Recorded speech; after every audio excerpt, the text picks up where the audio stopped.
Is the high street dead? I don't think the high street's dead at all, and Specsavers are actually, if you come back to that model, that's where they've been born, lived and breathed quite successfully. So I don't think so. I think there is an advantage about being in a supermarket environment in that on a wet Wednesday at 8 o'clock in November, you can walk into a brightly lit, secure, safe environment in order to access the dental practice. So I think that has something very, very positive going for it. But I think with the right locations, with the right shop front, with the right approach, then there's no reason at all why it can't work on the right high street. I think the difficulty is when it's in 32 Acacia Avenue in a secondary location with not very good parking and it's hard to find, then 7, 8 o'clock in the winter is not a very comfortable place to try and access that practice. So I think it's about making the service exciting enough that people will beat that path to your door, but you've got to make sure you take away, again, as many of those barriers in order for people to want to access you. And visibility and branding is key to that. So for me, what Sainsbury's allows me to do is to build that brand and for people to start recognising CFD as a brand that's all about access, convenience, value,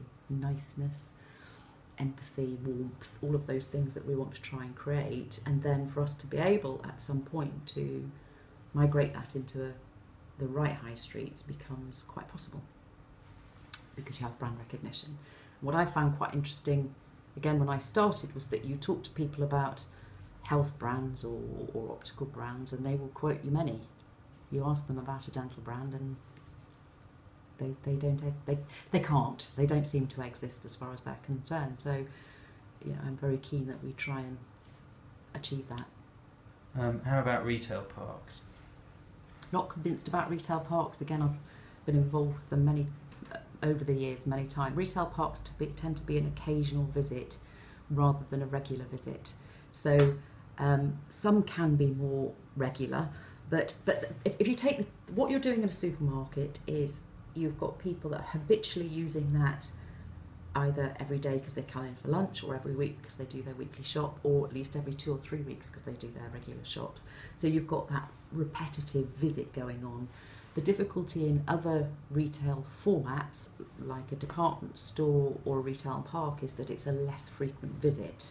So it's not quite as traditional and normal as it is to go into somewhere like a supermarket. So I think it's a harder play. How about train stations, tube stations? Well, I think if you look at Canary Wharf, they've done that with a few dental formats. I think talking to some of those operators, though, people perceive it only as somewhere that I drop in, get what I need today, and I probably go back to my old routine of my old dentist, or I just lapse again. It's something that I use as a convenience.